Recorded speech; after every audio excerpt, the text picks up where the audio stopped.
Going live.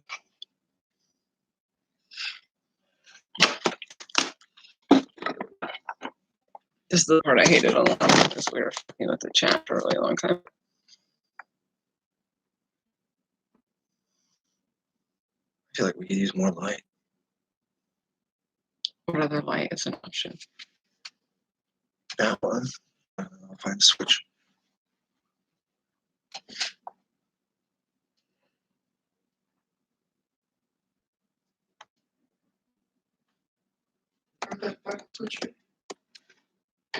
So we're trying to figure out the lighting in this. Hello. There we go.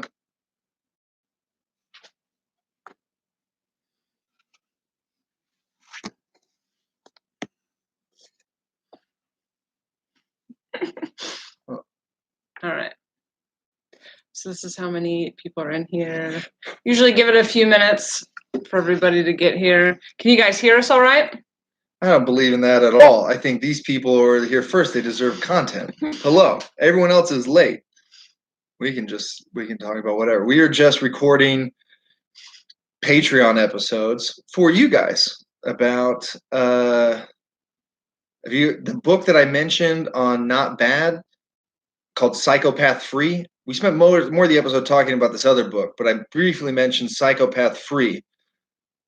I listened to it all the way through. She's starting to listen to it, changing my whole life, changing perspective on everything. Hi, Meredith. And we just finished wrapping. We did like 2.5 episodes, so like 3 hours talking about psychopaths or energy vampires. And we'll probably end up spoiling a bunch of it here. In the last live, did you watch the live I did? No. I called in for a second. That's right. I told a little bit of the story of Jason. Oh, you did? I did a little bit. That's why you took down the video, I took down the video. I'm kind of, we didn't get a chance to talk about this yet, but I have been thinking about having the live videos be somewhere that we can talk more openly about some stuff that we can't talk about openly other places, and then just taking it down after 24 hours. Because they are unlisted links on YouTube, which means anyone who has the link could access it. We don't trust y'all. Who you giving the links to, huh? Huh? That's what she's really trying to say. We are at a very gross Airbnb in, I keep wanting to say Salt Lake, in Vegas. It's Las Vegas, which adds to the grossness. There's a roach that rents out the bathroom. This bathroom over here we can't use. Just shut the door. He owns it. That's his. It's his now. He clicks. He's running around the shower curtain and he clicks. I'll just pee outside. Me too. Is volume good? Everybody can hear us? It's so weird when you can't hear yourself back. I feel weird. Can you guys hear us all right? I guess so. She said, oh my fucking God. Did it have wings? We didn't get close enough. He screamed. I only saw this much of it. I saw its head, like just its head. I have no idea if it has wings or not. It had a very aggressive attitude. That I know for sure. I then tried to take a shower and Sweet faces. I tried to take a shower and it ran around. I pulled the shower curtain back and then it spiraled around the shower curtain. Big mistake, yeah. That's where I saw him too. He had even said, don't go in that bathroom, there's a big bug. And I was like, oh, a big bug. And then I ran out screaming as well. So let's do some Q&A. Is there something you guys want to get into?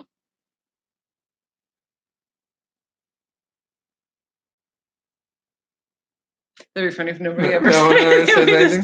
That's what we do that at shows sometimes. I like when we started doing this 2-person thing. Like, I don't know if you guys ever come to our shows, but like we used to just do straight stand up, one of us and then the other one, and then we started doing a 2-person thing. And I like to just stop and ask the audience if they have any questions and let them kind of dictate where it goes. But there'll be some audiences, like in Boise, no one had a question. I'd be like, any questions? And we just sit in silence for a while. Oh, all right. Yeah. Well, first of all, congrats on HR for handling rodents and reptiles. I don't think you should. That's pretty great. That's really good. Oh, I'm so glad you're here to read these, because last week I had to be like,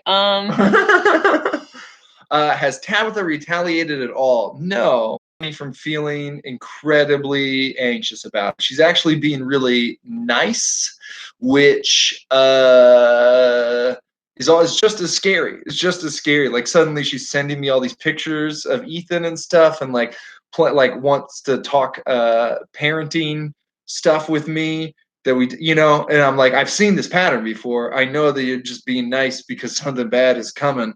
And I don't know. It's all a nightmare. You guys don't know how hard it was for me to release Not Bad. I was so scared. I was so scared of her finding out and then retaliating somehow. And so I edited it twice. Like I went through and I cut out little things here where I was like, maybe this, I wanted to make it as nice as possible. And then I like made the title something that wouldn't, and the description something that wouldn't like send any flags up or anything. I deleted comments on the Facebook and Instagram posts that referenced Tabitha. I just deleted them because I was like, if she's scrolling, if she's trolling, I don't want her to know. I'm very nervous, very nervous. We just recorded another one for those of you that weren't in here. We just recorded another one on the subject. Let me know if there's anything I need to know that it says. Yeah. The hard part, like all the advice, I'm listening to this psychopath free book, right? And he just says rule number 1, no contact. You can't have any contact with the psychopath. Like you have to just cut him out, leave. And then they're just like, oh, but if you have a kid with them, I don't know, that kind of sucks. There's no like good, easy way around that. But the episodes that we just recorded today go a lot deep. They go really deep into that book. I share more of these experiences about Tabitha that I've never told anyone about because I don't know. I felt petty to get into it. But now that I'm connecting all these dots, I have so many stories and instances where she fits all the behaviors described in this book. We started to get a little bit into, I think I talked a little bit about Jason last week. And then we got into it on this episode. And then I don't know if we're going to take it out or not, because Jason will retaliate, scary retaliate. But then also I feel weird figuring out that maybe that marriage was actually very controlling, and now he's like overtly abusive, so it's pretty easy to like he's giving me a reason to go back and look at everything and kind of trying to figure out like when the change happens.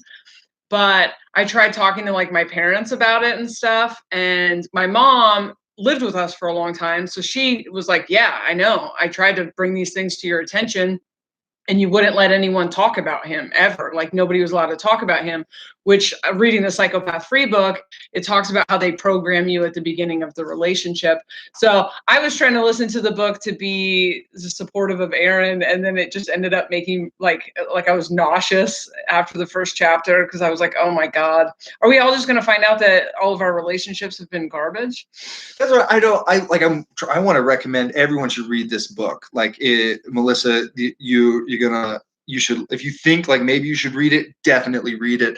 But I don't want to like make everyone question because I don't think, like, he talks about psychopaths in like a Dextery way, like they're like soulless, and I don't know how many people actually fit that description, but a lot of people are exhibiting toxic behavior, and that's the important part. Like I can identify my own toxic behavior. Like I'm reading the book and thinking about things that I did to Jessa that fit this pattern, and going like, oh, okay. Like I think my motivations were different than a psychopath's motivations. Like I know why I did it, but I can still see like, okay, that is toxic. So it's also been helpful because I can see a lot of behavior that I did to him in our relationship, and same thing, different motivation, but then also I'm like, oh, okay, but like I was doing this behavior to someone who was coming out of one of these relationships. And so it kind of shed a lot of light on things that triggered both of us also in our relationship. Parker Lindsay, I like that you make a game out of the contact. That's good. I'll try that. I think like there's just like I was talking to a guy who has problems with his ex-wife, and he just like has reached a point where it doesn't bother him, like he doesn't care, you know? And I was like, that's what I want. Like I want to just laugh off her crazy behavior, like when she tries to get at me, and I go, okay. But right now, it all hurts still. But is this light supposed to be on? It was on. Gosh, the battery died. I charged it before we left. I agree with Meredith. I think, yeah, a lot of toxic behaviors just like people have reasons for it. But I think I maybe try too hard to rationalize Tabitha's behavior. And the book is really encouraging me to be like, just stop giving her chances. But it's in my nature. It's in my nature to look for the best, I guess. We were talking about this in the Facebook group where like the classifying people as narcissists or whatever, and what if they are redeemable. And I've been thinking a lot about that. And because I've been on this starve your vampires kick. And with the situation that I'm in right now, the marriage ended really bad, like really bad. And I took the blame for it, even though there were a lot of things that were bad that I was hiding, because I was like, he got in a car accident, so he's got a head injury. And so I was like hiding it.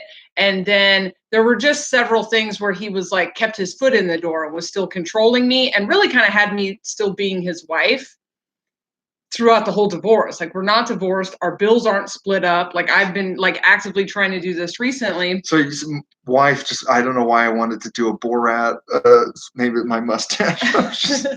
My wife. And ADD, what was I talking about? He kept his foot in the door and was still controlling you? Yeah. And so whatever, he's my vampire, and I don't really care what his motive is or whether or not he's redeemable. He's just in a cycle with me that, you know, he's played nice, and then I come close and I let him be nice, and then he turns on me again. And so like we did this a couple times just in the last few months. The last time he turned on me, it was extremely awful. And I had to cancel a bunch of readings to like stay on the phone and try to beg him to stop being mad at me. And he was just saying the worst shit to me. And then we went through where I tried to stand up for myself, and he was like, no, all of these things are your fault. Like, all of these really abusive things I did to you are all your fault. And I just felt like that's all I needed to know. And it doesn't matter if he can get better. Like, that was his last shot with me. So he's muted, and like, I'm done. And if he wants to go get better, that's cool. Maybe he can do better in his next relationship.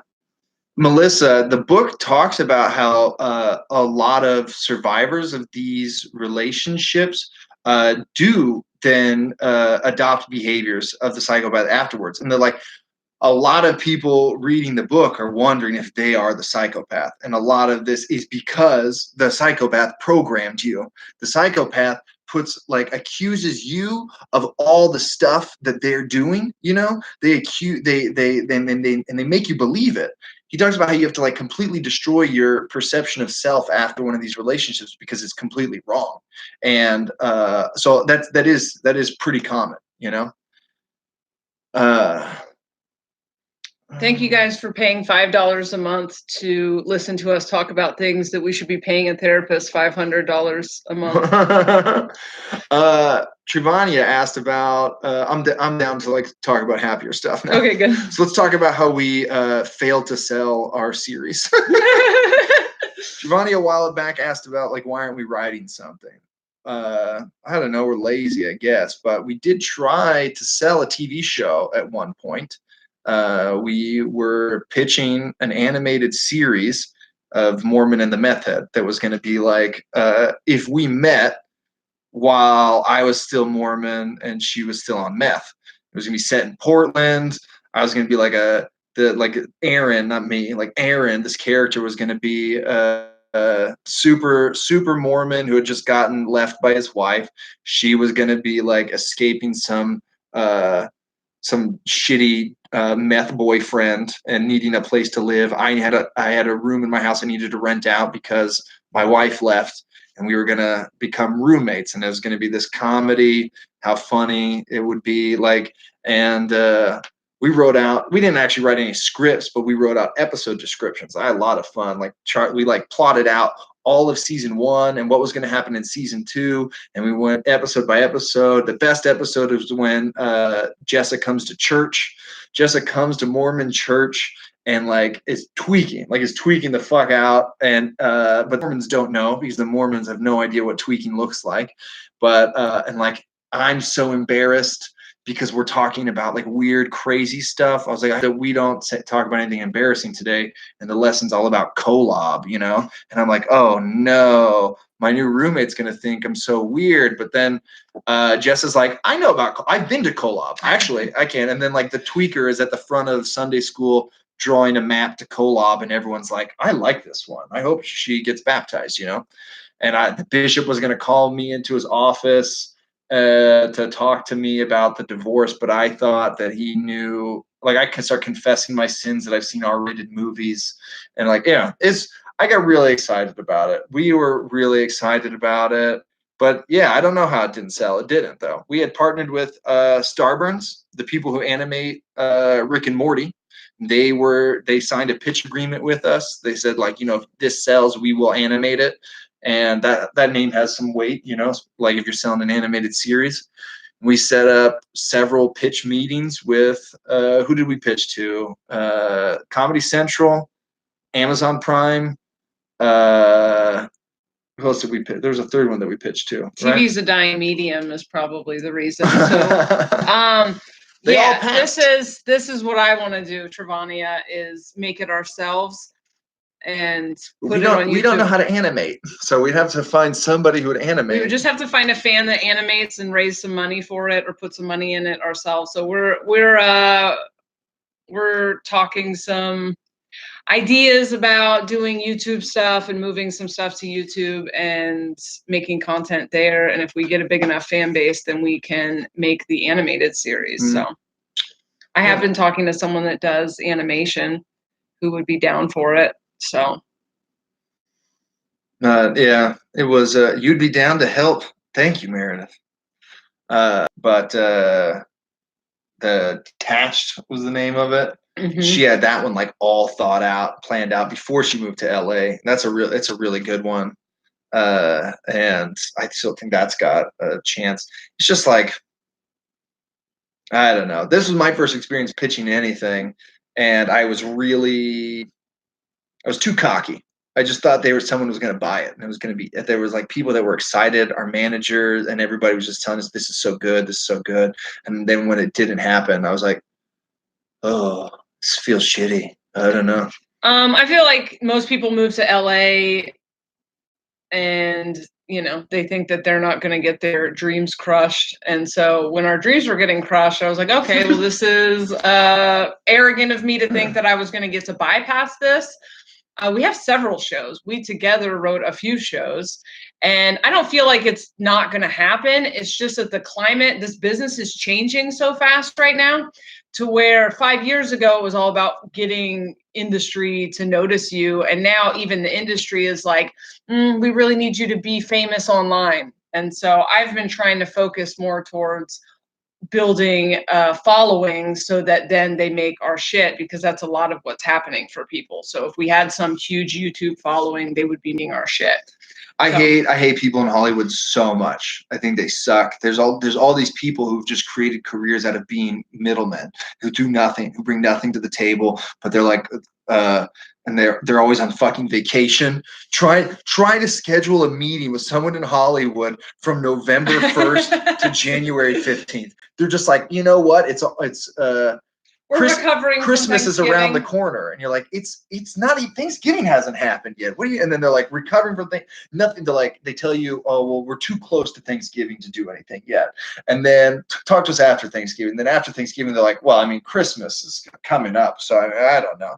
And then January, you're like ready to get back to work. They're like, I don't know. Everyone needs some time to settle down. We all just got back from our 2-month vacation, and it's going to take us a while to get back in the swing of things. They're all richer than me. They all have houses in LA. They all have cars, and I don't like any of them. They're all failed comedians. They're all people that couldn't do stand-up and now just like sell stand-up comedian shit. Feeling like you're failing, but you're not. Is this a song? I'm going to make it into a song. Any other questions? Any movies you guys have seen lately you want to talk about? I'm thinking maybe we should come to these live videos. These live videos are going to get better. We're figuring it out, but maybe we should come to the live videos with a few talking points. Oh, I mean, I can just pick talking points and go on it, but I thought that the whole point of the live thing was like that they got to dictate Midsummer. Yeah, I'm taking Jessa to see Midsummer either tomorrow, maybe tonight, maybe yeah, tomorrow's our last chance. So either tonight or tomorrow. I have seen it once. It was immediately one of my favorite movie going experiences of all time. And by the opening credits, like there's Melissa, you see, like there's a bunch that happens before the credits actually like start, and it says Midsummer. By the time it said Midsummer, I was like, this is the best movie I've ever seen. I leaned over and I was like, this is the best movie I've ever seen. And it was so the end is so fucking good. And I didn't even think about Tabitha at all during Midsummer. And some other fan had messaged me about it, and I was like, how did I miss that? And so I'm really excited after listening to the Psychopath book and watching Midsummer with that lens. It's gonna be really fucking good. I can't believe that movie just blew. It's really good. I like it. You're gonna like it. Did you see the end of Legion? I didn't watch the end of Legion. I couldn't get into season 2. I don't know if it's just because like I can't fucking watch TV. The only thing I've been able to watch this year was Fleabag. I tore through Fleabag, but that could have been because it's like 20-minute episodes and 6-episode seasons. Perfect. That's like saying I tore through that saltine cracker. I was so hungry. I tore through it. Bring this closer. I might be able to. I was really excited. I want to watch The Boys on Amazon. My roommate Whitney keeps watching it without me though. He's just on in the middle of the seat, So I've seen parts of it, but I feel like I need to start it from the beginning. But I'm intrigued by the premise and by the parts that I've seen. What's it about? Oh, Jessa. The Boys is about superhero. I mean, it's superheroes, but they're bad, right? Like, it's great. Like, there's superheroes that are just owned by corporations. Like, it's a much more cynical look at like what would happen in this world if there were super people. Like, obviously, they would be used by Nike. Like, they would be the spokesperson for this. They would be owned by people. They would be advertising, and they would be untouchable. They're untouchable people because they're superhuman. And so they're going to be shitty. Like, we all want to believe that Superman, be the best of us. But like, if you give someone unlimited power, they're going to do bad things with it. And so Carl Urban, it's Carl Urban, right? Yeah, he's the other one's a country singer, but he gets a group of the boys who are like vigilantes who are out to kill superheroes. They want to get superheroes and fuck them up and bring and what does he call it? He says spank them. It's our job to spank them, spank the boys, spank the bastards. And so yeah, it's a lot of interesting stuff. A superhero. I watched this happen. A superwoman rode a man's face until she splattered his brains all over the floor. Wow. Yeah, it's a lot of gruesome and shit as well. But I'm excited to actually like watch it. Lots of MAGA illusions. I bet. I've been watching Mindhunter. I didn't think I was going to get excited for season 2 of Mindhunter. And then I watched it and I was like, oh, it's just really well written and well shot. It's fun. I like it. Parker Lindsay dealing is I'm just gonna call you by Parker Lindsay. I don't know if your name is Lindsay or Parker, but I'll just call you the whole thing. What are your downloads about, man? What's tripping you out? It's been like really every other day is I'll have like one day where I'm super, I mean, I guess they might call this manic depression, but one day where I'm super 5D, everything's so fun and exciting, and the next day it's just excruciating emotional pain. You can't jump into season 2 of Mindhunter without seeing season 1. You have to. I mean, like maybe. I feel like I can't jump into anything anymore. I think you have to. Oh, there's some stuff. Hold on, I'm thinking of a. I can't remember. There's an example. I was just telling my brother to skip season 1. I was like, just go to season 2, and I can't remember what it is now. DOA. Yeah, that's what it was. That's what it was. You need to watch the. You don't need to watch the first season of DOA. You only didn't need to watch the first season because I told you what it was. Yeah, but I then recapped season 1 for him and was like, just go into season 2. It's much better like this. But you can't be the first set. So yeah, like I think you definitely need to meet all the characters, and like the one guy's son plays a huge role in season 2. All this stuff that happened, like you got Parks and Rec. Those kind of shows are fine. Any sitcom you can almost any sitcom you can skip season 1. Parks and Rec, the characters aren't even the same in season 1. This is the thing, I really don't like pilots. It's most pilots suck because they're not certain. The characters all change and stuff afterwards. Actors don't have chemistry yet together. Like everything is weird, you know. But all of season 1 of Parks and Rec is very skippable. God, you made me hate every fucking pilot. Like I never tuned into that before, but when you're like, oh, they have to like catch you up on so many things. There's so much exposition. Oh my God. There's so many shows that people want to get me started on, and I cannot get into. I can't get like Daredevil is the one that comes to mind. The first episode of Daredevil, halfway through, I was like, "Fuck this show!" And he's like, they're just like, "Hey man, I've been your friend since we were 12 years old." And you're like, "Shut the like, hey, you've been like this ever since Mrs. Hickman's class when you stood up to the bully." And I cannot stand that shit. And you're like, "Hey man, since you've been working as a lawyer all this time, it's garbage." Who's working? Were you watching Friends? No. I never liked Friends. I don't know. Season 1 of sitcoms that are great are The Office and Seinfeld are like standout things that are just like the Chinese restaurant episode of Seinfeld season 1, Diversity Day, The Office is season 1.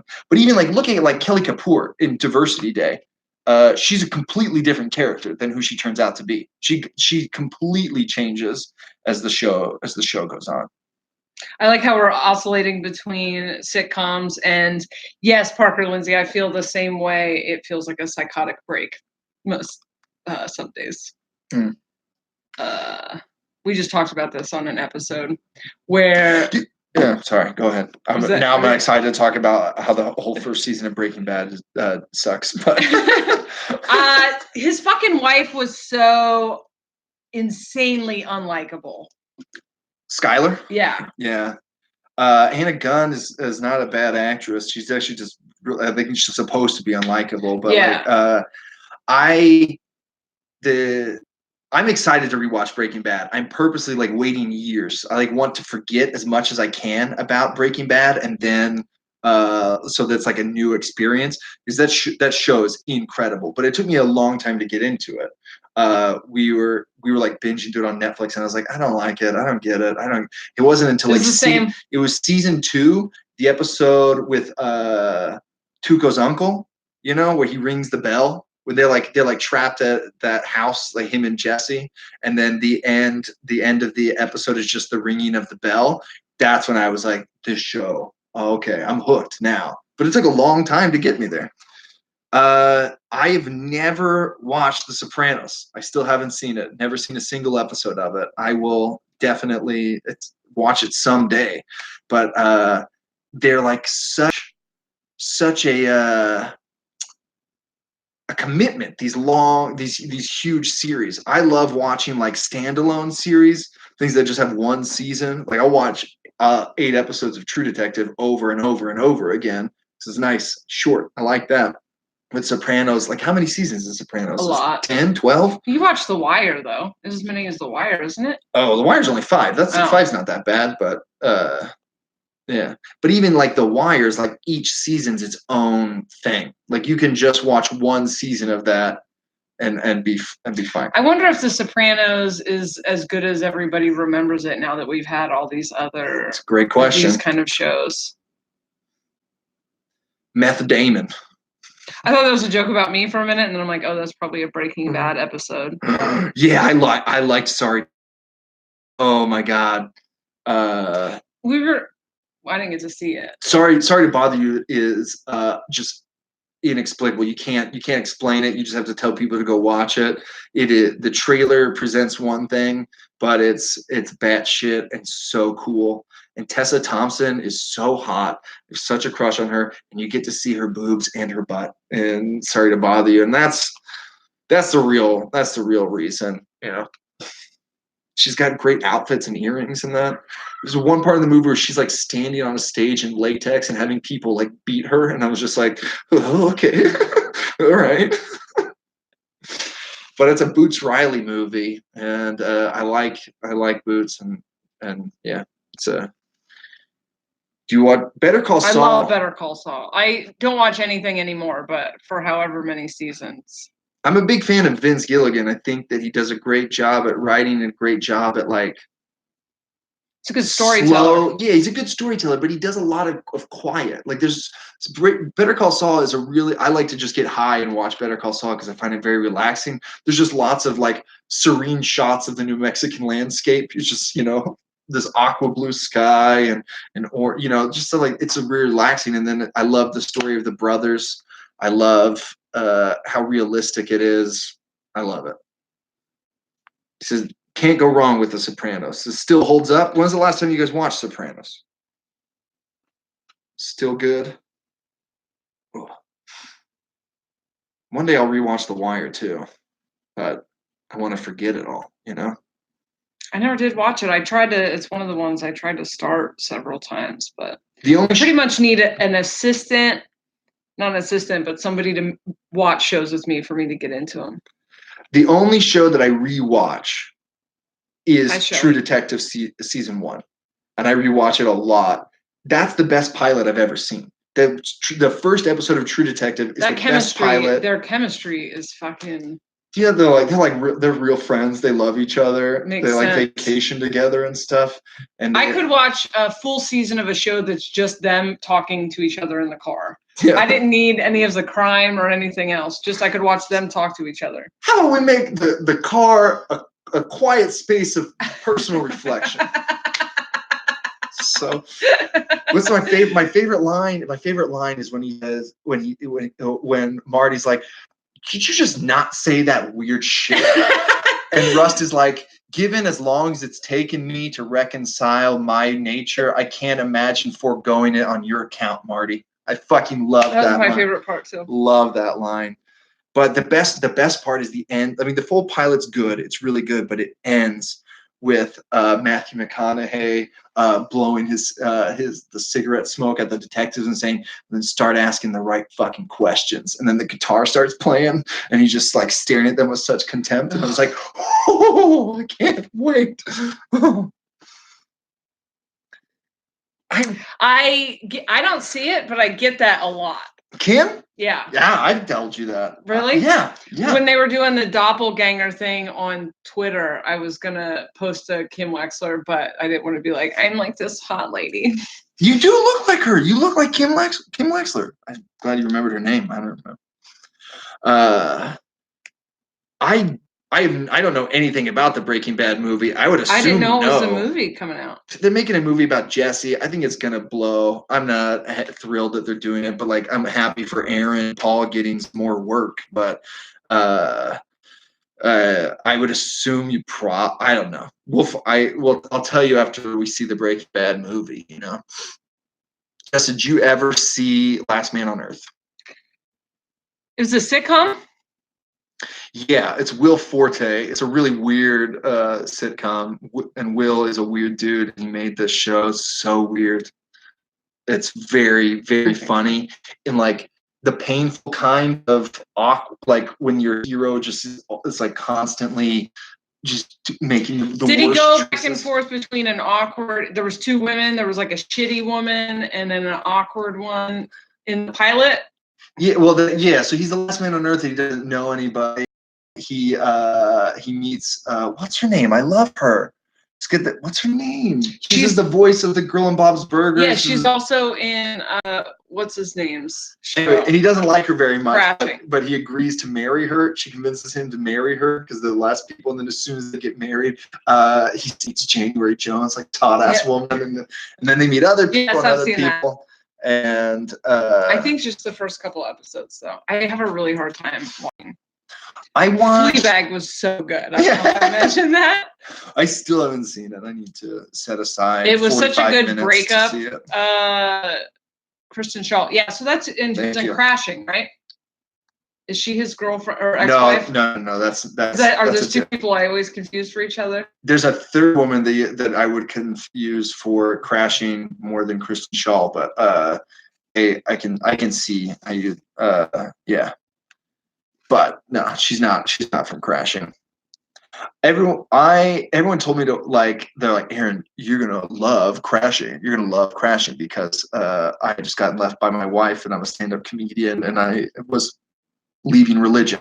And I was like, I'm never gonna watch Crashing because I just got left by my wife and left my religion and doing stand-up. And like my roommate started watching it recently and I was I'll check it out. And then like a few minutes and I was like,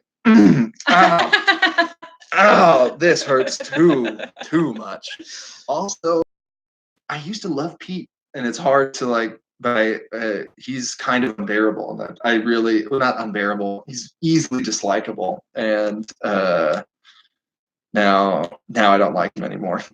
But he was my whenever someone would be like, who's your favorite comedian? I would be like, Pete Holmes. Rory Scovel. Fleabag was so fucking good. Okay, Dark. Everyone is telling me just keep watching.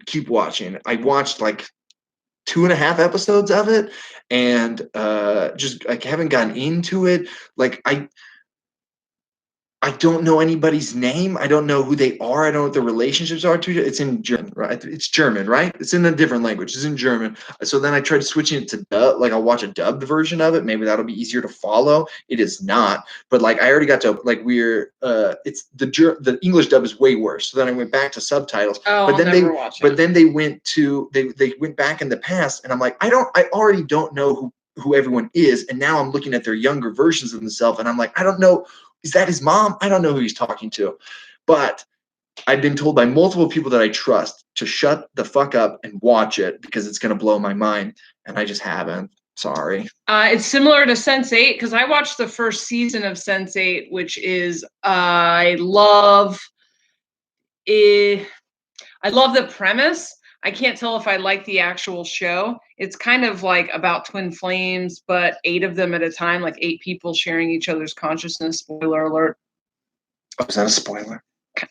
Oh. It's probably in the definition, but I never watched the second season because it was kind of one of those shows that's better in concept than execution. But I definitely couldn't watch something that was dubbed. Time travel. In Dark, I think was the time about. Oh. Yeah. Well, because they said something about the precursor or similar. But yeah. Someone a while up asked about how's my self-love going and how's your confidence going. Oh. Another reason why it was hard to release that episode this last week was because I have not loved myself since I recorded. Ever since then, I've just been it's been tough, man. All those revelations that I had about Tabitha have been tough to work through, and I haven't been working at all. I've been worried about money. I've been worried about planet Earth. I've just been a while ago, there was a new moon and eclipse in Jupiter, and I was supposed I was supposed to come into my power or something, and since then I've just been fucking depressed the whole time. And to hear myself talk about how good my self-love thing is going, I think I have still a little bit more self-respect. I'm still standing up for myself, but I've just been sad. I don't know. Jupiter went direct and Saturn is about to go direct. Both of them went retrograde in April, which is when you went into a phase of really reviewing and trying to figure out what it is that you want. You're not supposed to feel better right now. You're supposed to start to then make forward movement on the things you've been reviewing, which you're right on schedule with. So okay, all right. How's your confidence, Jess? My confidence is at an all-time low. And I think that's good. I think this is on the path to a new level of authenticity. But I feel like I'm just going to have to do a Patreon episode on the Jason thing because I feel like I keep skimming over it and it probably doesn't make any sense. But just the goggles, the truth goggles, where all of a sudden I could see all of these things that weren't true in my life. And what I found out about codependency is that people with codependency they believe themselves to have high self-esteem and they actually have deeply hidden low self-esteem. And so I've kind of worked through a lot of the shame and guilt about my behavior on codependency, because the cool thing about shame and guilt on behavior is you can just change the behavior and feel better. But I just realized that a lot of my connections to other people are bad, and a lot of things I keep going, like thinking in my head back to early podcast episodes and cringing because I was so fucking wrong about a bunch of stuff, and I was so confident and arrogant about the things that I was saying, and I was really just someone who didn't understand herself at all. So right now it just feels terrible. I'm very sad a lot, and it's like part of the process. And I know that it's part of the process, and I'm excited on the other side of this to feel better, but to feel better from a place of knowing myself. I cry very easy still. The emotional stuff is interesting, but and then I am sometimes just afraid that I'm nuts, but that's part of the 5D evolution, I think. Hey, Jen Lev. Funny you should ask about live music, because I never go to live music. I never really gotten into it. I think most of my life I didn't know about drugs, so I didn't understand the appeal of concerts, But now I'm starting to understand it, like that feeling of being annihilated, just being overwhelmed. Like that's cool. My roommate loves music, goes to shows all the time. And for his birthday, he was going to Vince Staples' concert. Vince Staples, I'm like, I know who that is. I know North. And it was an outdoor concert at Gallivan Plaza in Salt Lake, which is a really cool spot in Salt Lake. We don't have many buildings, but like our tallest buildings are around Gallivan Plaza. So you feel like if you're in Gallivan Plaza, it feels like you're in a big city, And Vince Staples was playing. It was raining for a while. Like everybody was nice and friendly and having fun, and you just drink and get high and listen to music. And I had a blast. I danced a bunch. It was good. I've never been to any live music. Never anything. I wanted to go to Elton John before he stopped touring, but it's just something I've been talking about for 25 years. Keep thinking about how cool the cartoon would be. Yeah. We're going to make it. We're going to make it ourselves. We got to get through this. It's all part of, I never stopped working on this plot. It was like, oh, okay, you want us to have a YouTube following? We'll just become YouTube stars. All right. The reason This American Life about therapy made me really sad, realizing the same things, how bad situations were.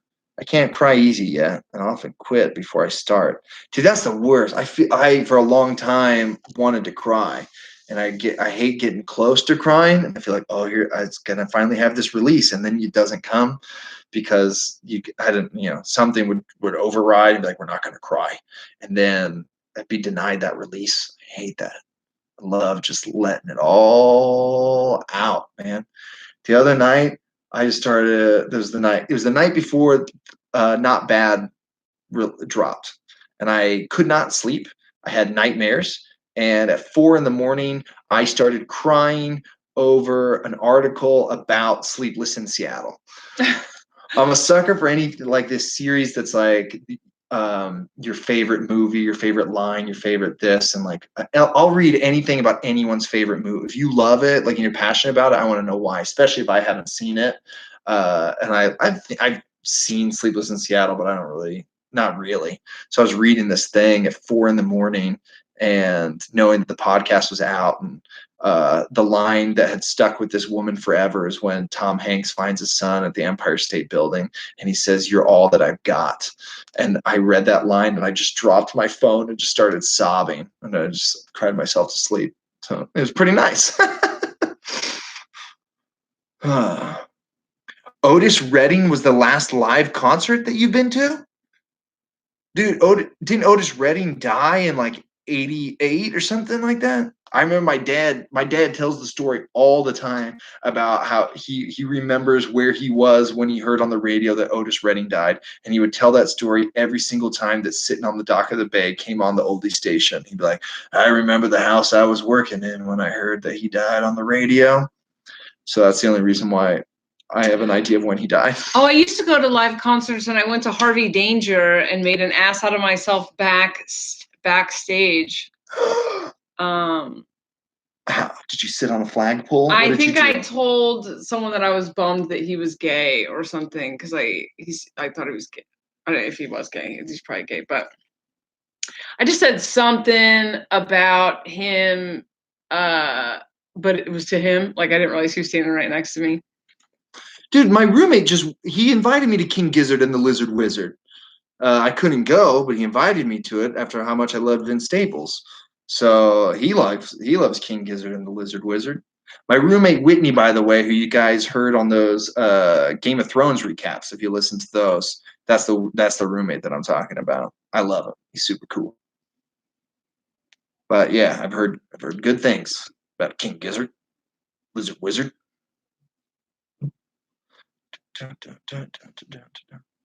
What's an introvert Sagittarius like? Sagittariuses are interesting. They're somebody that I could never get an archetype down for. And then someone pointed out to me, fire signs are kind of difficult for me, period. But then someone pointed out, I'm like, Sagittariuses, I can never get like, oh, that's a Sagittarius trait, because they're all different. And someone pointed out that they're the archer.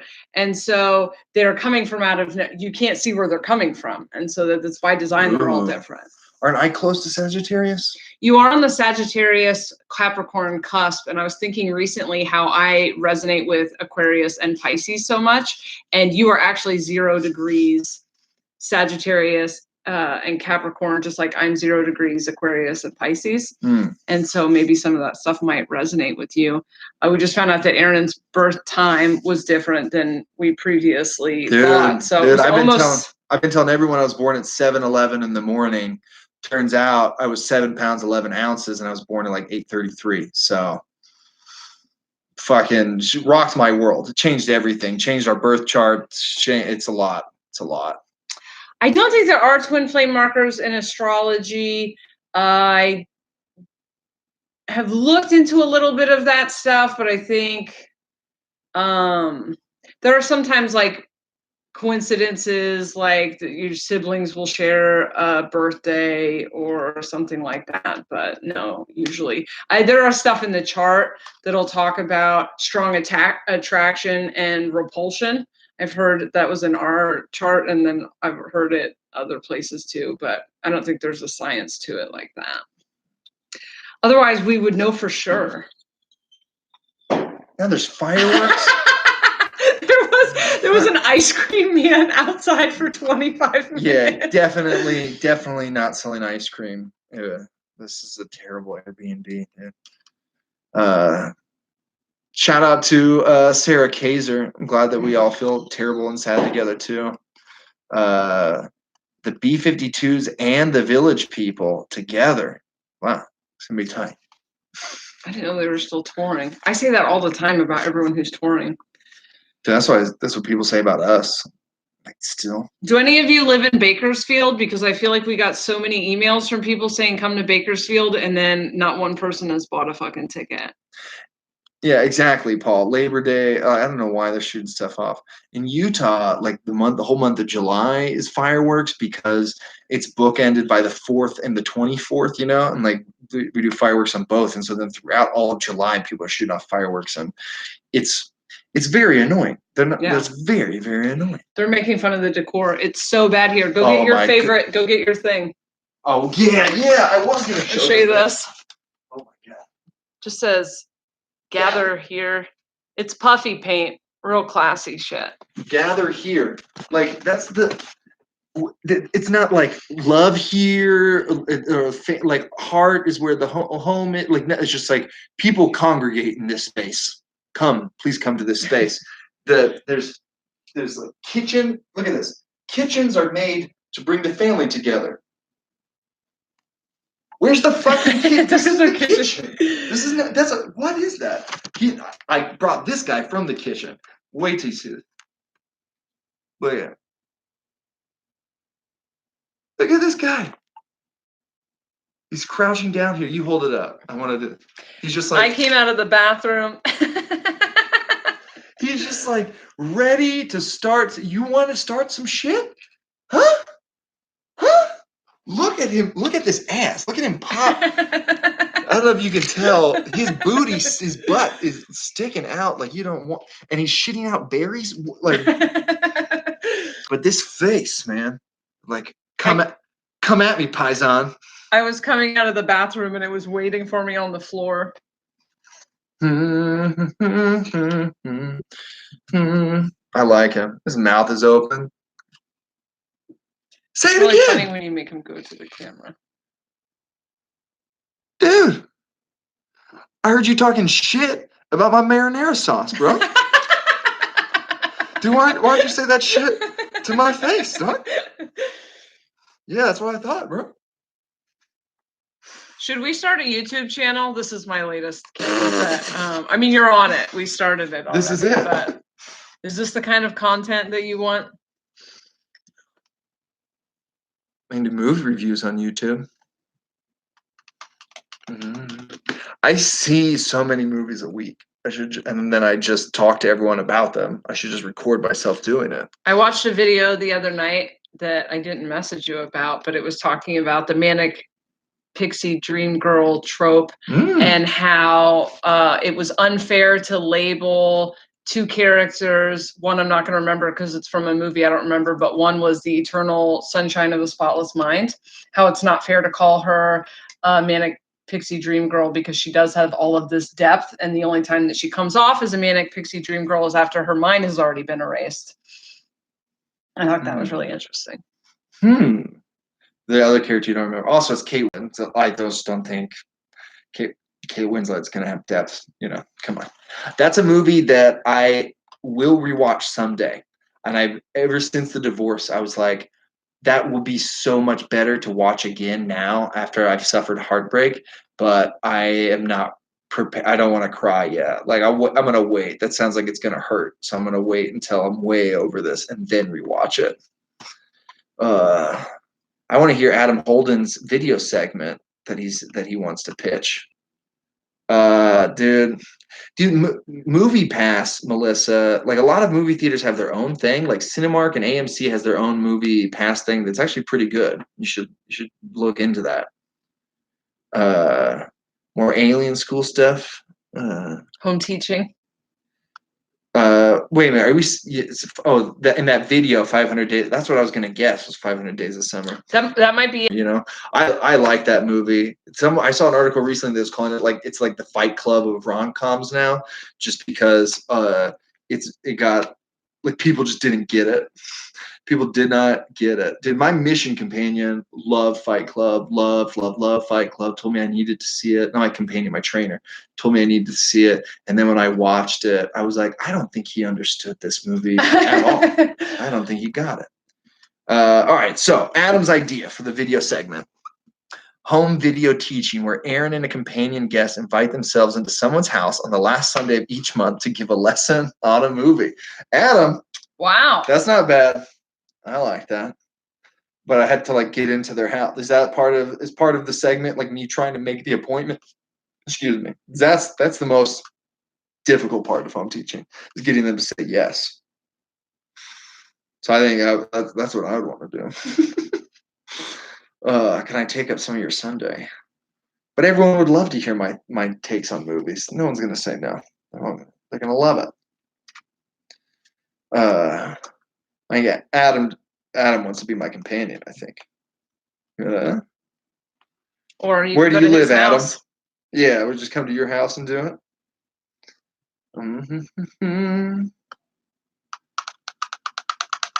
Is there?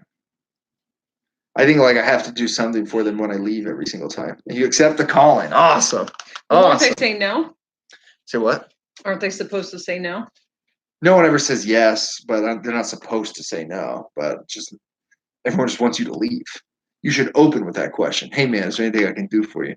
But after you've already overstayed your visit by 15 to 20 minutes, no, like, just get out of here. Go, go, go. If you need something, I'll call you, I guess. Alabama. Dude, I've been looking into booking shows for us in the South. We had people from Huntsville, Alabama really liked us. People from Huntsville drove to Nashville to see us. And then the next night we were in Atlanta, and people from Huntsville drove to Atlanta to see that show. So that was you, Adam. It was you. Well, we should definitely come to Huntsville then. We need to find a venue in Huntsville, dude. I almost said roll that beautiful bean footage today. I haven't put that on any of the podcasts. What's funny is that we did it on one podcast, and then in my head I was like, we're not going to release that one. And so I did it again on a second podcast, and now it's just a running gag. Nothing indie shows in Northern California. We're going to talk to someone in Sacramento, but is Bakersfield in Northern California? No. Oh. Jessa is going to Flagstaff, Arizona next month for a comedy festival, and just believed it was going to be like a 4-hour drive. She just never looked at the map. She was just like, yeah, it's about like 4 hours away. It is not. No, I don't know where I'm at. I very rarely know where I'm at. We really got, I don't know, we stopped booking stuff when we broke up. We needed a break, and we just didn't. So right now our calendars are super empty. We need to get back on the ball and start organizing stuff. Right now we're working on a tour through Montana in October. It will be like Idaho Falls, Missoula, Montana, Bozeman, Montana, and then we'll go to Billings for Big Sky. It's gonna be our last year at Big Sky. God willing. And then in November, I'm working on a tour where we're doing Rock Springs, Wyoming, Grand Junction, Colorado, Denver, Colorado, Salt Lake City. In December, we're trying to do Southwest, Tucson, Phoenix, somewhere in New Mexico, and then I don't know. Maybe regular South in January. Man, Nashville was our worst turnout on that last tour. We did a really, really bad job. But I'd love to come back, give Nashville another try. Although there's someone in Nashville I'm scared to see. Trevani, okay, but my own family, we got to get my cousins out to a show, dog. Canada. We've got people in Toronto that want to fuck us. We do? Where? In Toronto. Oh. The float guy. Oh, he doesn't want to fuck me. I thought, you know what I thought that said? What? You keep pointing at all right. I'll tell you afterwards. Oh, okay. I think I got it. Lots of people. Are you all Canadians? Or there's just two of you? I have to get my passport renewed before we can do Canada, but Canada's giant. Can you all just live in the same city? They all do live in the same. It's gigantic and uninhabited. They're just like in 3 cities close to the border. That's it, man. Everyone in Canada either lives in Vancouver, Montreal, or Toronto. That's it. But yeah, Toronto's where it's at. That's where we want to go. Yeah. There's a lot of Mormons that live in Alberta. Is that true, Canadians? Do you know that if that's a fact? I have some relatives that I hate, or ex relatives that I hate, that live in Lethbridge. We all do.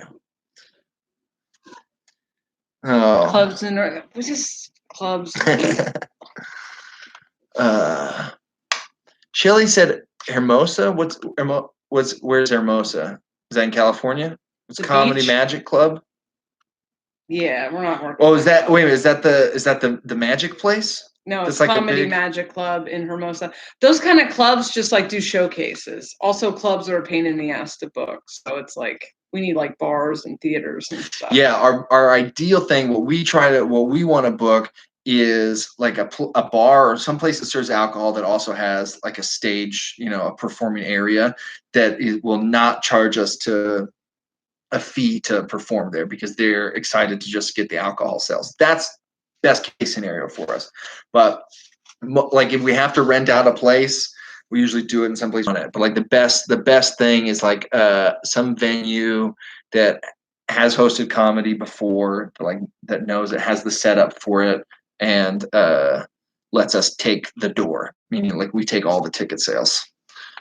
And some like 50-seat place or something is usually perfect for us. It's like, I don't know, we only have a few cities where we have a ton of fans, feel like we've got 50 fans in most cities, but like only Salt Lake and Portland and I guess Phoenix, I don't know, is the other big, or DC, like those are places that we sell more than 50. We love that place in Atlanta. Oh my God. Dude, why can't I think what it's called right now? It has a cool name. It's a something theater. It is a something. Toxic. No, I just texted the guy. He didn't have the date because I was talking about going back to Atlanta, and he didn't have the date open that I wanted. It was the best place. I loved it. And all the people and they loved us, and they really wanted us back. It was like a late Saturday show or late Friday show. They weren't expecting. We had so many people show up to the Atlanta show. It was a Sunday. Was it? Yeah. Yeah. Okay. But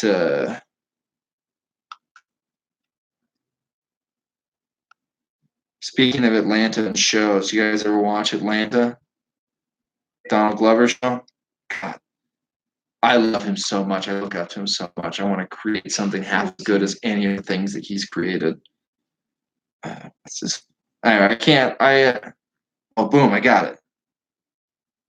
What is the name of the theater, dude?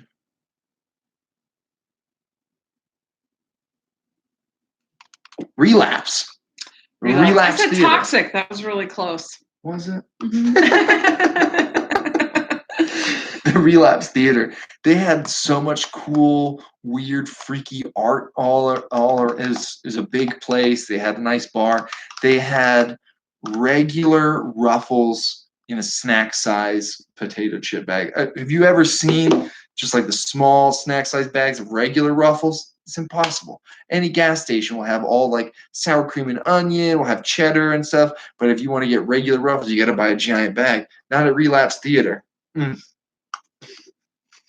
Listen, a lot of people don't care enough about Ruffles potato chips. I just want the original, and I don't want to pay $5 for a giant ass bag of it. Thank you for loving us, Travania. Oh, thank you. I assume all of you love us, so thank you for all of you. All right. Any other questions? Any other topics we should talk about? Any podcast ideas? Meredith loves the chips is what stood out. Those are my priorities. And thank you, Elstad, for loving us. My brother got a girlfriend today. It was pretty exciting. I've been wanting a lucha light experience. What is that, Meredith?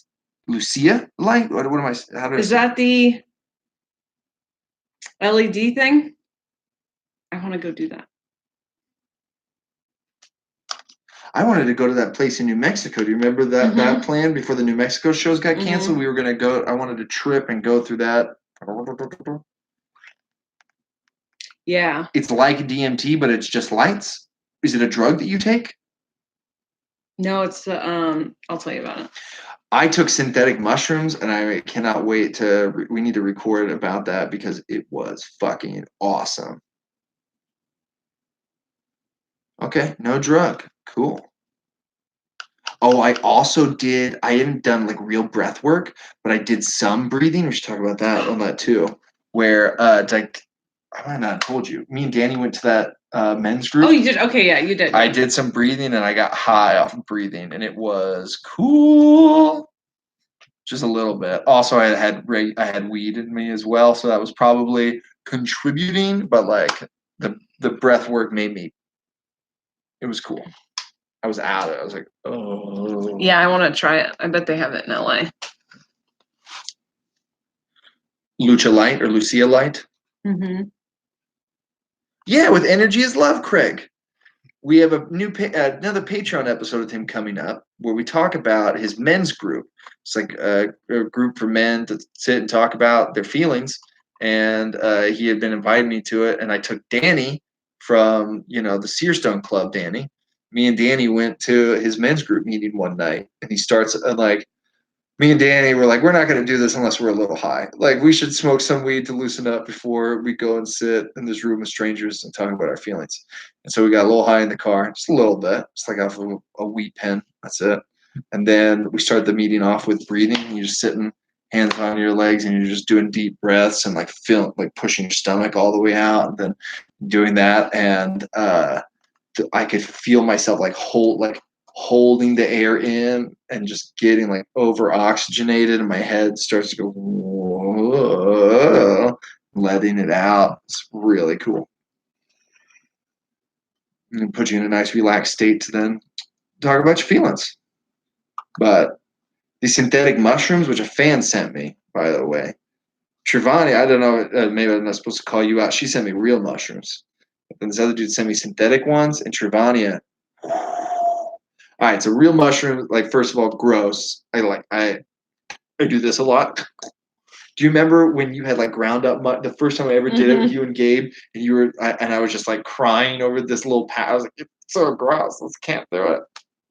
It's really gross. But the synthetic ones, it doesn't taste great, but you just wash it. You just drink it in some water real fast, and you're not like gagging or whatever, and it takes off instantly, and there's no like sick, that part of a mushroom where you just feel a little sick for a little bit and you have to push through it, and then you're on the other side. And it was like an extended DMT trip.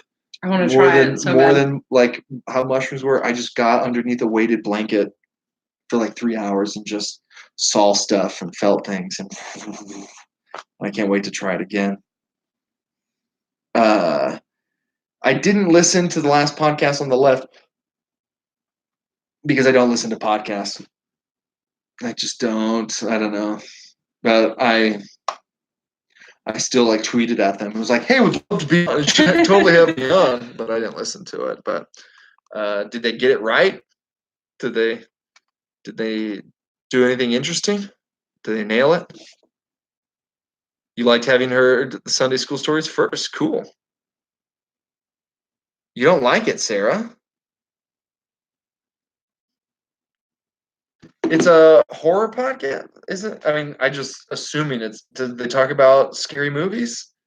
What is that podcast about? Yeah, man, Trivania, they were like created in a laboratory in Canada, man. I can send you the link that the guy sent me that explains it all, and it talks because it is really in depth. I'm like, on this dosage, you should expect this. So I read it all before I took it, and I'll send you that same link because it's It's cool shit. It's really cool. And afterwards, there's like no hangover whatsoever. Like I just came down and I felt great. Like I didn't feel groggy. I didn't feel sick. I didn't feel fat. I didn't feel like anything. I just was like, oh, cool. Ready to continue my day. I did it pretty early in the day, and then I just had I had like 3 great hours, and then had a really normal day after that. Sound like they nailed it. Serial killers, aliens. Okay, cool. No nausea when you do tea? They drink tea in midsummer, man. Midsummer, another really cool thing about it, Jessa, you are gonna love the visual representation of mushrooms. Oh, I can't wait. They do so much. Is that tonight? Are we going to that tonight? I don't think I'm like in the. I feel like I could record another podcast, all right, bang some stuff out. I don't know about you, and we could do midsummer tomorrow. All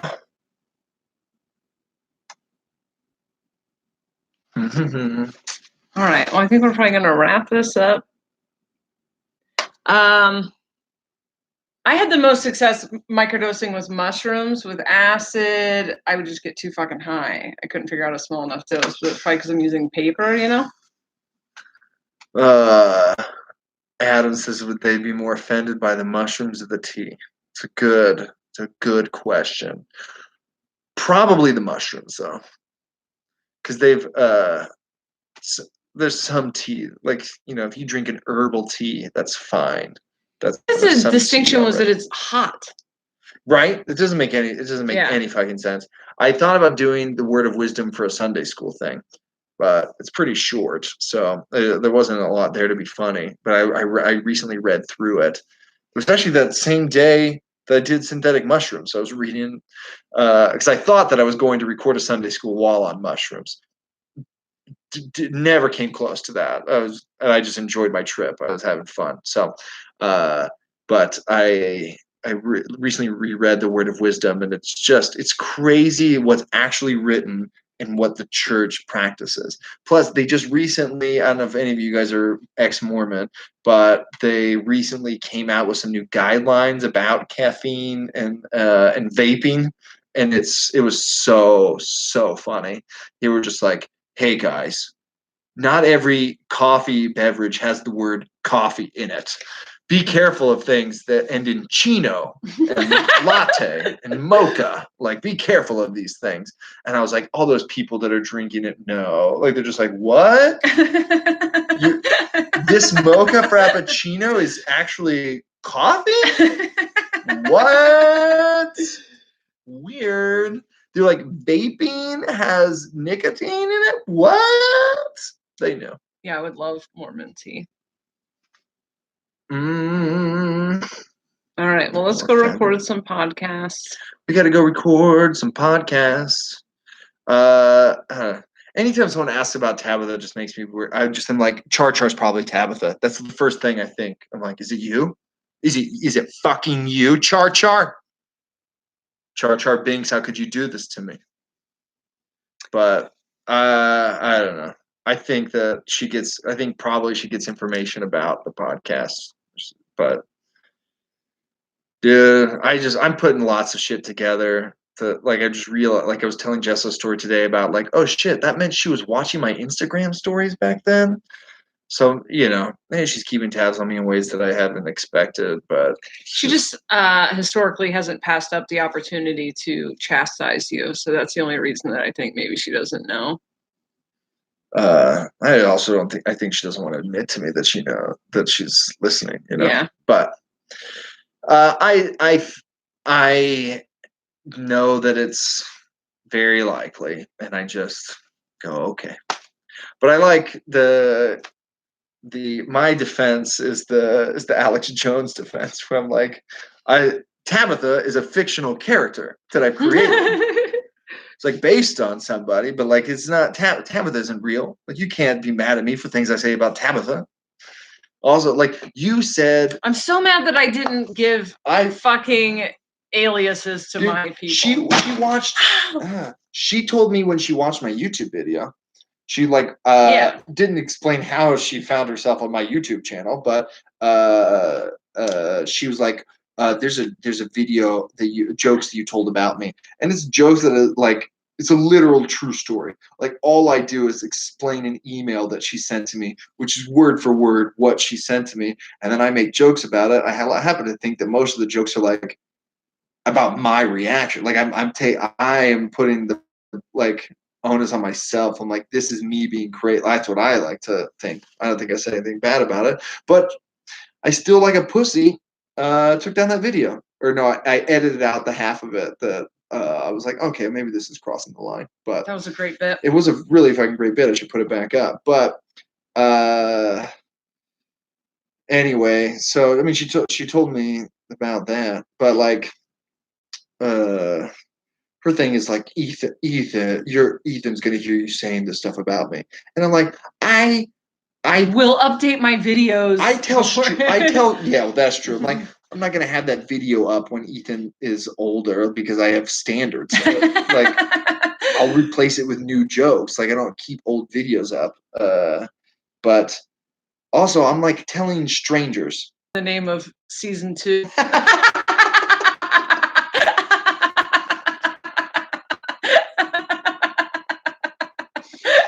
Yeah, man. Yeah, that's it. Our fans, thanks for live chatting with us. Send us more questions if you got them, and hopefully we keep making the Patreon a better place to be. Like, hopefully we keep improving and adding things that you guys like, because we really like your money and we want to keep it. Well, love you guys. We love you. Bye. See ya. Yeah, end it.